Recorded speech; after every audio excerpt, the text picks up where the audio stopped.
Hey guys, welcome to this week's edition of the Transform Your Confidence Show. I'm your host as usual, Raj Gurn, the founder of the OpenChessConfidenceAcademy.com. Let me take a moment to ask you right off the top, as I always do, to follow me on my YouTube channel as well as on my socials at Raj Gurn, as well as at the Academy at the Open Chess Confidence Academy. And please hit the notification button so that you never miss a training when they go live. And you know that we launch these twice a week, so I want to make sure that you're always caught up. I'd also love for you to subscribe to this podcast on Apple, Google, and Spotify. And for those of you who prefer to read, we've also got you. Just hop on over to the OpenChessConfidenceAcademy.com and hit podcast, and you'll get to read it right there. All right, so on with this week's media and communications themed show, where I'll be deep diving the question, do I really need media exposure to get clients? To help me with this discussion, I've invited the founder of eReleases, Mickie Kennedy, to join me. Mickie, what an absolute pleasure. I'm super excited about having this conversation with you. Thank you so much for agreeing to be on. Oh, thanks for having me. Brilliant. So let's just dive right in. What I want to do first, Mickie, is I want to begin by giving people context on why I feel that you're the perfect person to have this particular discussion with. So can you share what you saw to be the gap in the marketplace that led you to start eReleases? Let's go there first. Sure. So when I started eReleases about 23 years ago, there was no one offering press release distribution for small businesses at their price points. And over the years, PR Newswire reached out to us and said, hey, you should also include our distribution. And I pointed out that they charge over $1,000 to move a press release nationally. And my clients are paying at the time around $250. And so they looked at my client base. They acknowledged that their salespeople would never be interested in reaching out to people whose budgets were so small and the volume of releases that they do are so small. So they felt like this was an opportunity to serve the small business community. So we worked out pricing so that everyone that releases a press release through eReleases gets a national distribution over PR Newswire, as well as the additional services that we've always provided, like email sends and things like that. That's brilliant. So, essentially speaking, for those people who aren't so familiar with the whole process of, press releases, which I want to kind of get into next, can you just explain what e-releases actually is? Like, explain that to them for those people who aren't really familiar with the world. That's right. So eReleases is a press release platform. We have editors that can communicate with you by phone or chat or email and basically help to get you to send us a press release or have us write a press release for you, and then take that release and announce it to the media. We announce it to the media through email, which we'd always done. That was the eReleases part of our name. But we also, like I said, include that Newswire distribution over PR Newswire, which is the oldest and largest newswire of press releases. A lot of people have heard of newswires out there like AP, UPI, Reuters, Dow Jones, stuff like that. They are not newswires of press releases. They're newswires that actually license their content that they write. Everything's written by them, and they license it to newspapers and other broadcasters and things like that. So in the U.S., press release newswires consist of PR Newswire, Business Wire, and Globe Newswire. So there's been a lot of consolidation over the years. I think we've gone from 5 or 6 to just 3. That's brilliant. So, can I ask you this, Mickie? How does what you do differ in terms of your press release services to the ones that you just mentioned? I feel you've answered this question, but I just want to Sure. make sure that we get it clear for everyone out there. Right. So basically, we're able to consult with the client and give them free information and coach them to get that release done. The other wires are basically you just upload a release and you hit send and you pay $1,000 to move a release through them. With us, you get that, but you also get the more. You get that editorial support. You get the follow up. There are some extras that we include that you wouldn't get if you went directly to the newswire as well. That's brilliant. So, can you walk us through the process a client would go through when signing up for a press release service on your particular platform? Sure. What should they expect? Right. So if they have a press release ready and they want to send it out, they can just click on the order button and walk through it. They'll choose perhaps the industry targets that they want to reach, because when you go over the wire, it's generally tagged for specific industry categories and things like that. You'll get the opportunity to include local saturation as well.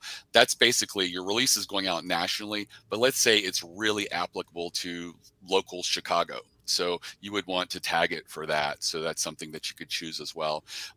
You would upload the release. If you have images, you could upload those. You're given the option to pay additional for embedding the images, but you don't need to do that. If you upload the images, they will still be there on the newswire, as well as turned into links for people who receive it by email and things like that. So there's no need to embed and just necessarily to make it look prettier, but that is a service that the newswire charges extra for.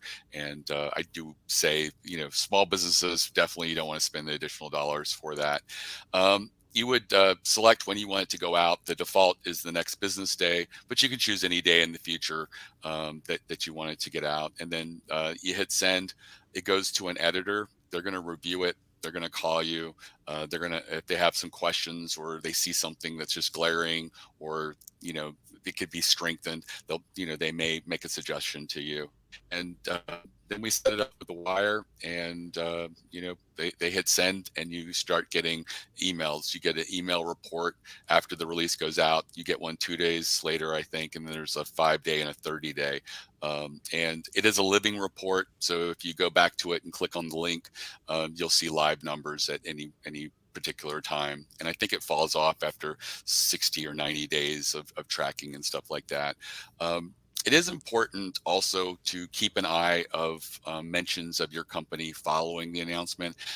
Google Alerts is okay, but I really recommend that you go into Google News and do a search for like your company name or something that's pretty specific that was in the press release if you were announcing a product or something like that.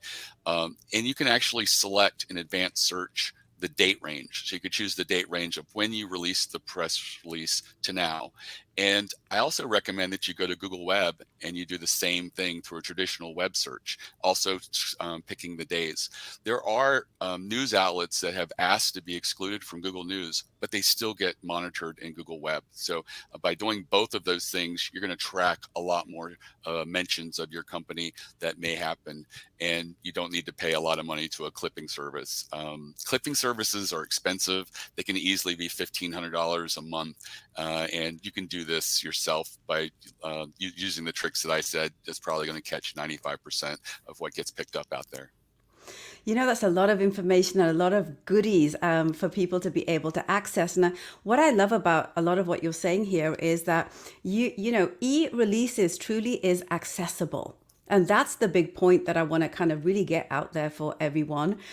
Anyone out there that's interested in finding out more, what is the contact information that we can share with everyone? Just visit eReleases.com. We have chat available there during business hours, 7 a.m. to 7 p.m. Eastern time. We have a phone number. We're very responsive during office hours. There's an email form that you can fill out there as well. And our social media is there. LinkedIn's the best way to reach me personally through that. But feel free to reach out with our staff. We only employ editors, no salespeople, so there's no commissions, there's no quotas or anything like that. We're usually very upfront if we feel that PR is going to work for you. There are particular industries for which PR doesn't work because it might be particularly regulated. Some of the alternative health stuff like that, it's really difficult for it to get the distribution over the newswire, so it may not be a good fit for you. But if you just ask and communicate what you're announcing, if you even want to send a release over for us to review it, we're willing to do that even before you placed an order. That's brilliant. I love everything about what you just shared there. For anyone, Mickie, who doesn't quite understand the importance of press releases to create awareness for their business and or their brand, can you share some advantages for utilizing this kind of service to get to people? Right. So the thing that I say about PR is if you're going to consider it, commit to a proper PR campaign. That's usually 6 to 8 releases. And you want them to be different hooks, different angles that you're approaching. You want to be strategic with what you're announcing. We get at eReleases probably 20% of our releases are personnel changes. They're not important. Most of the time it's your local newspaper and maybe one trade publication that mentions that, a particular person has moved to director of a position or something like that within the company. If you're going to spend money, especially if you're a small business, you want to release stuff that potentially could get media coverage and get lots of articles. We're not looking for the press release to be put on a bunch of different websites. We're looking for people to actually write an article about you. And it does happen. A lot of my clients that do surveys or polls, and they work very well, often get between 6 and 14 articles written about them because of the results of their survey that they issued and they did a press release on. That's a way to be very strategic, even if you don't feel that you're newsworthy. And right now is a really great time to take the pulse of your industry and see how they feel. Coming out of a pandemic, going into winter, are people, keeping their marketing spends the same? Are they increasing? What does their labor situation look like?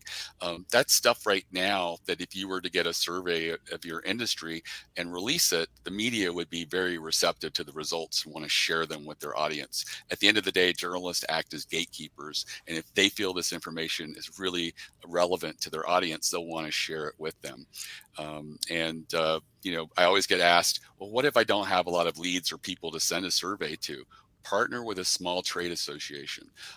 Big trade associations are hard to work with, but the smaller ones don't get a lot of love out there and they don't get mentioned a lot. So that if you approach them and say, if you could you send this survey to your members, in exchange I'll include you in a mention in my survey. And sometimes you can even co-brand the survey between you and them, and that might help you, especially if you're not very well known in your industry. Right. So those are ways of being very strategic and getting out there. um, Sticking to the idea of doing strategic releases, doing 6 to 8 of them. You can do this yourself. You don't need to necessarily pay us to even write the release. They're not rocket science. They're written in third person. They're very simple and easy to understand. The places I say to spend a little extra time is the headline, because that is the way that journalists, view things, streaming by headlines, and also spend a little bit of extra time with your quote. So many times people just put a safe quote in a press release, and I've seen journalists just, work on a story and then just say it didn't have any pizzazz. But if there was an amazing quote that was in that press release, even their managing editor would say, oh, I understand why they wrote this article. That's a great quote. And they built a story around it. So that's another way to ensure that you do get a media pickup on maybe something that doesn't stand out as newsworthy. And from my perspective, if I had a client that came to me that wanted this kind of service, Mickie, I would recommend that they actually have the release written by people that know what they're doing. These are some of the, things that do get lost in the mix. And with the amount of press releases that are going out there on any given subject matter, it's really good to be able to garner the experience of, people like yourselves to be able to really tap in and hone in on your message. Because oftentimes what I found, and I'm sure that, you can also attest to this, is, the person is so close and passionate to their specific, product, service, mission, mandate, that they feel that people will just align with it because they do. Sure. People aren't vested oftentimes in what you do or what you believe in because they haven't been along the journey with you. They don't understand why it is so important to you and how it could potentially be valuable to their lives. This is why I feel press releases really are an art, and that they do need to really be done right by the right people. What are your thoughts on that? Well, I agree, but at times it comes across as disingenuous because I offer writing services. So I do try to provide a lot of coaching and white papers and stuff like that so that people can write and build the best press release that they can build. That being said, the worst press releases that I get are from writers, authors, Mm, mostly fiction writers. And it's because they're so invested in the world that they've created, they haven't yet remove themselves enough to be able to describe that world to someone who doesn't know it. And right. they take so much for granted, and they really don't understand the framework of the book by which they need to describe that in a press release. And so I do agree with you that sometimes being so close to the subject matter makes you very difficult, or it creates a handicap where it might make it harder to do. So you know at the very least, I would recommend for your first press release, consider using us or someone else to write the release. And then after you look at it and you say, this is very simplistic, and you can take a strategic framework and write a release yourself and give it a shot and see how it works. Absolutely. When are, good times to invest in press release services, and how can people maximize on that? The best time to invest in press releases is when you have a little bit of time. And so if you're really busy and stressed right now, it may not be a good time. But some of the people who do the best with press releases are during recessions and downturns in the market. They're no longer spending the dollars on marketing that they traditionally do. So they have all this freed up time in which they can start thinking strategically of what could I announce to the media. And then they'll do a PR campaign and they get really good results. So it doesn't necessarily mean that it works very well during a recession, but what I find is that there's a large um, number of people who just have the available hours to devote to PR and press releases. That being said, I think that any time is a good time to get involved with PR. It doesn't have to be very time consuming, especially if you're utilizing a service to write it for you and then get it out there. When it comes to the media contact, generally the media will contact you if they're writing a story or they really want to explore it a little bit more and they're very serious. So most people don't get, dozens of contacts and you're not overwhelmed. It's generally very small. And most of it's through email because a lot of these journalists are shy English majors like myself a little bit. And so they prefer email as the medium because there's also a paper trail and that's a good way to communicate. So I say anytime that you can, devote a little bit of time to it, consider it. But that being said, I do see a huge uptick in our business during every recession we've gone to. That includes the .com crash, the housing bubble, and even during the pandemic, a lot of people, just didn't have their traditional marketing available, so they were open to explore PR, and they did very well with it. And what we see is those clients tend to stick around a long time once they've seen how it works and continue to feed the media and get those results. Absolutely. So I have to ask you this, Mickie. Are there any contraindications for doing a press release? Like, is there a time when, no, you should not do this? Well, I say you really shouldn't do it if you're overwhelmed. For example, I've had people who have been really hot. They had a Kickstarter blow up and they had so many orders that they're just like, they don't have the logistics to fill it. And they feel like, but it would be nice to get some media attention because we're like, we're killing it. And so sometimes when you're already overextended, you may not want the additional coverage and the additional orders that may be. There's also the instance where if you're trying to promote or what they call, writing the coattails of something that's already out there that's trending in your industry, the subject matter might be, it might skew so negative that you don't want to be aligned with it. Hmm. So you have to be comfortable if you're going to talk about a subject, especially if it's controversial, that you're not going to alienate your existing customer base and that you're going to come across as someone that people at the end of the day want to do business with. Because if you are a contrarian and you embrace a controversial subject matter, you will get media pickup, but you may not like the results. You may lose some Hmm. customers and you may find it difficult to get customers as a result of it. Absolutely. A lot to think about, guys out there. If you're just joining us, I'm in conversation with Mickie Kennedy, who is the founder of eReleases, and we're kind of talking about why e-releases are a good option from a media perspective and why media is even something you should be considering if you are looking at getting clients. So I want to shift our focus to the theme of today's show a little bit now, Mickie, which is, do I really need media exposure to get clients? A lot of entrepreneurs still don't value media campaigning to acquire clients because media is synonymous with celebrities, politicians, and big corporations. It's almost like, this historical untouchable world. I want your thoughts on this to maybe help everyday businesses and everyday people and thought leaders understand that this truly is an accessible and viable opportunity. Right. I mean, at the end of the day, journalists are looking for stories every day, and they do not like reporting on the large companies that can easily advertise.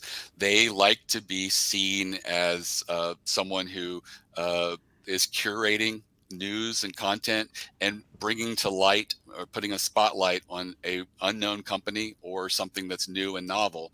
And so that's a great opportunity if it applies to you. Small businesses do very well with media coverage, much better than say Microsoft.